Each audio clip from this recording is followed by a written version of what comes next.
Considering the first two tracks we've heard thus far and humored together off of Visions of Atlantis' Wanderers, I'm curious to see if this album in intention is meant to take on a softer approach, because all the pieces have been, at least when I consider my early introduction via a selection of works from the deep and the dark today, those pieces, again, play around a bit in terms of range and application and sound quality, right? Many songs can, in terms of the symphonic metal territory. It is a bit of a diverse standing in regards to how artists approach, and I've seen plenty of examples to point to that variation.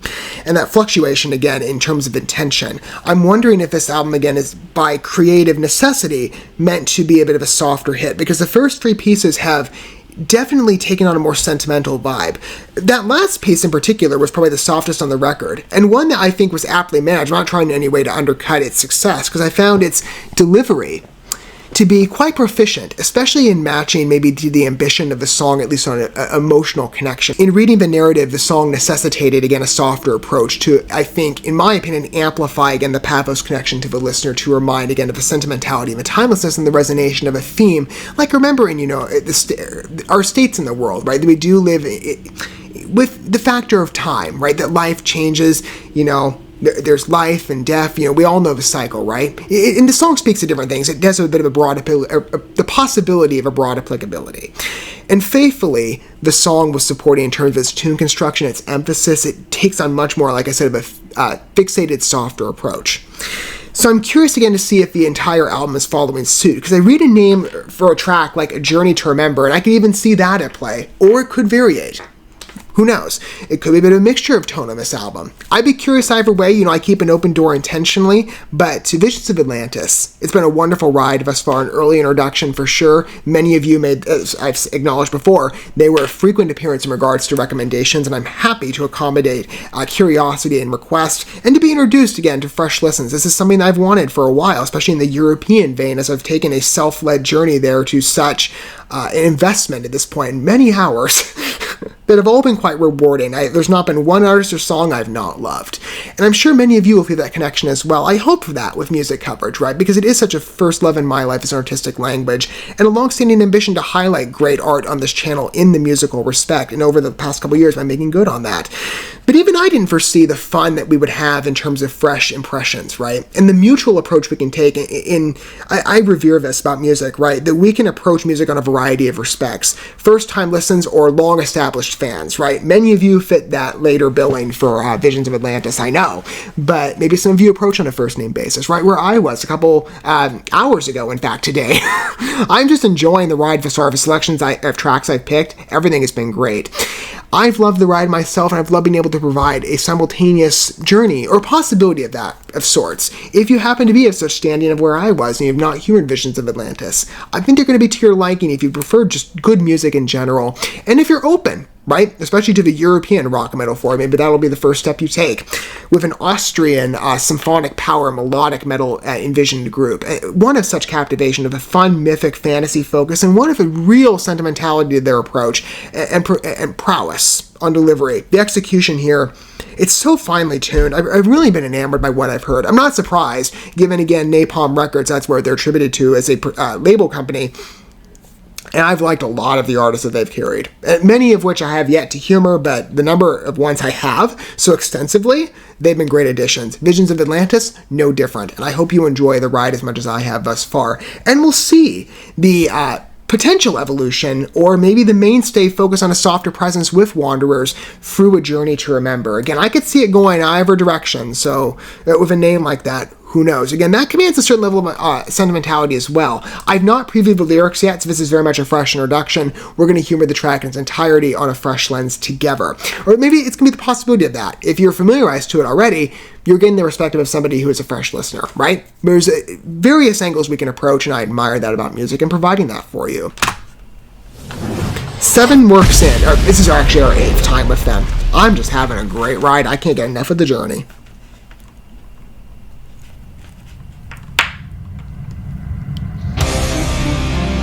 Okay, there's the harder root coming back in. The symphonic drive, its isolation.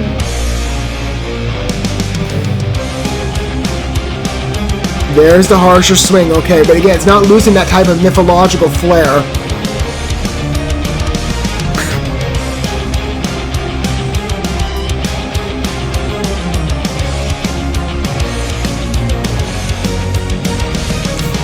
Perfect execution and mapping.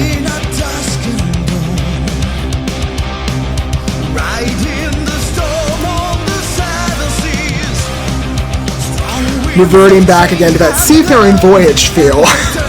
I love it. Europe just has so much charm to it.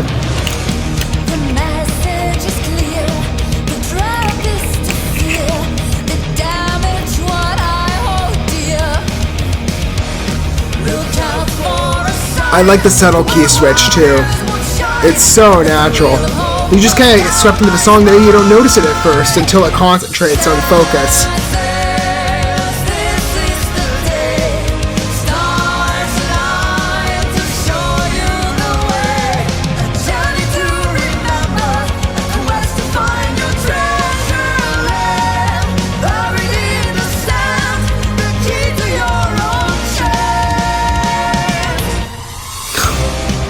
That was a nice lead.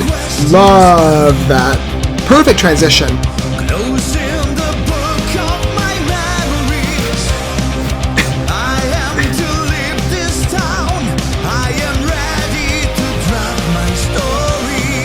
Even flair in this song's procession. I just love seeing the devotion in the performance. That's more so what this video is. Maybe a story in the background, but it's again the band's performance that command a connection you make. And I love that about the live or simulated live experience.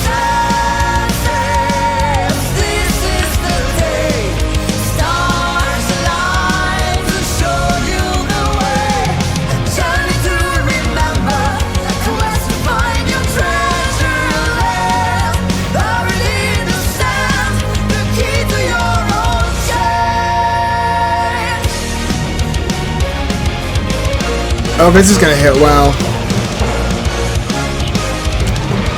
Probably my favorite instrumental break thus far.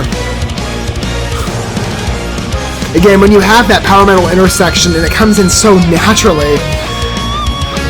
Just that introduction was great. Incredibly strong. I think a lot has to do with the key choice and the emphasis on certain sound effects.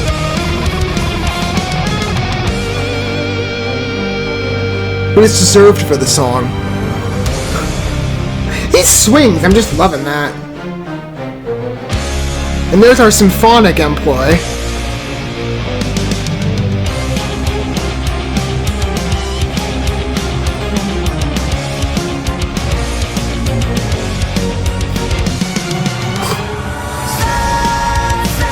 The lighter drifts on this number, man, so rewarding.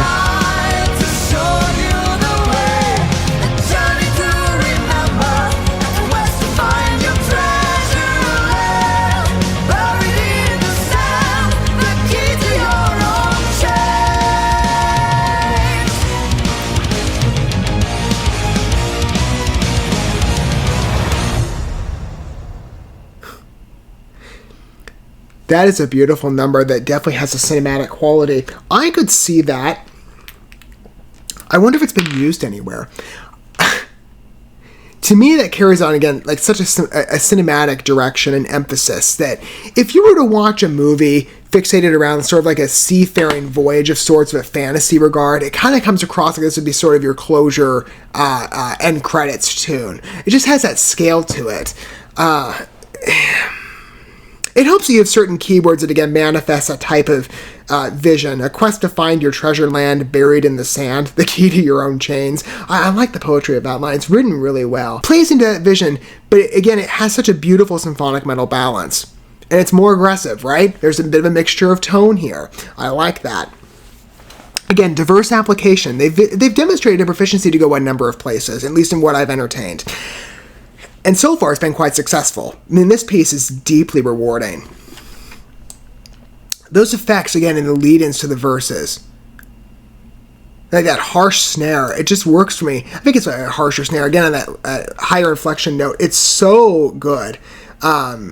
Oh my word, it's stinging in terms of your attention, right? But then immediately the chorus kicks right back, or the chorus or the verses, they kick right back in terms of that symphonic direction, that softer root. And the key choices too, so natural. I did note that switch on the verse, and in subsequent processions as well. didn't even notice it at first. It's so subtle, but the way that it tracks, it feeds in again so fluidly, but with this organic precision that is just so enamoring. And to hear again the blend where at first I was thinking this is going to be more so a chance for, because again, I didn't know about this with Visions of Atlantis going in. There was a duality presence between two vocalists, right? Clementine and Michel, that I think I'm, again, pronouncing that name correctly. I may not be. Feel free to reference down below in the comment section. It's a great place to do so. I've taken that into consideration before because I like to operate from a credible lens and providing accurate information, including in name pronunciations, of which I'm not always the best, admittedly. So I prefer correction where possible. And if I happen to be butchering any of the pronunciations, just feel free to let me know. I won't judge you for it. In fact, I recommend it entirely. I'm going to rely at least on what I'm thinking at the moment, though. Between Clementine and Michel, there's such an organic balance in regards to the delivery, right? The two flow in nicely. They have a similar inflection, although Clementine get a bit higher. Though she's a little more reduced here. I was curious to see if, again, it would go to that higher range of where she can get. A bit of, like, an operatic hint. It's applied on, like, again, a subtle basis and on direct intention for sure, but it's limited.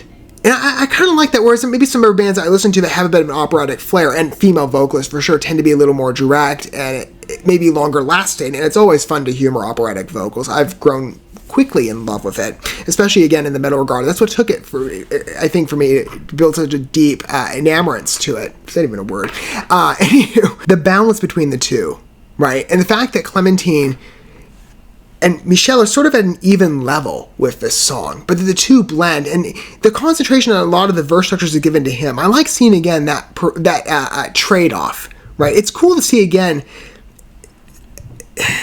just a natural harmony. It fits. Their pieces have a lot in scope. I mean, not just fun, kind of lore-based translations and stories to share, especially on like seafaring voyages with a bit of a pirate essence. Some of their songs, especially on the latest release we're going to look at in terms of albums, are going to really speak to that, I'm sure. But mixing that again with a beautiful symphonic, a pure symphonic drive, right? Intermixing different types of metal styles, notably the melodic and certainly the power. I mean, again, when those riffs kick in, and that instrumental break was, again, like I said, one of my favorites in terms of organization. I think one of their best thus far. Now, we have a couple more works to humor in what I've lined up, so maybe we'll see again if I change taste on that, but it's beautiful for sure. I mean, even if maybe, again, I'm not one to rank things, but if I don't like to. But if I were to say maybe this one's a dominant favorite of mine, this one still qualifies as well. It was a beautiful break to include. I think a fitting one as well.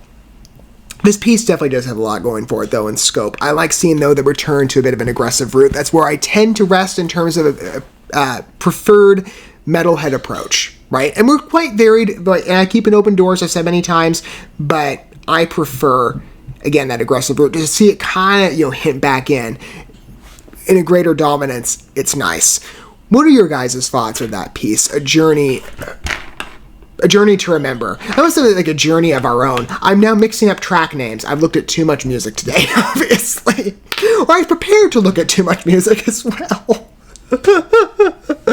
I'm going to be on the road tomorrow, so I'm trying to fast track a lot of coverage, just give you a bit of an inside window. And Visions of Atlantis, I wanted to get this done before I was gone, so I have something to listen to while I was gone, because I love being able to experience music view on a first impression, right? I don't prefer to do it as much in isolation, and for a group like them, they deserve such a highlight. I'd love to hear if you share an interest down below with this piece. If you have any first introduction, I'm sure you do, of course, if you're a longtime fan. I'd love to hear how you approach it. If you do wish, of course, to disclose that down below. Another beautiful piece in terms of a great album construction. I'm quite enamored. I can't wait to humor more. A Life of Our Own is next. As you can clearly tell as I'm mixing up titles. But I'm really curious to see the evolution of Wanderers going forward. Now that I see, again, there's a bit of a mixture of tone, right? It's not just a soft, dominated album, at least in execution. And I'd be fine if it were the case. Because, again, that would be, I think, a creative, independent decision, right? And music is very much a subjective experience, and I try and keep an open mind. But I like seeing that mixture of tone and application. I do like seeing it return back to that little more aggressive route. This piece clicks with me quite well, as really any piece has generally with Visions of Atlantis. It's been an honor to cover them thus far, and I can't wait to hear more with you. Thank you so much for watching this video. Before you bounce, feel free to drop a like and comment, subscribe to this channel with a ding on the bell, and share this video with your friends. And consider checking out the description here. There you'll find links to my other channels, as well as addresses to my other social media accounts and ways you can help support my work if you feel so inclined. May God bless you, and looking forward to when our paths cross again.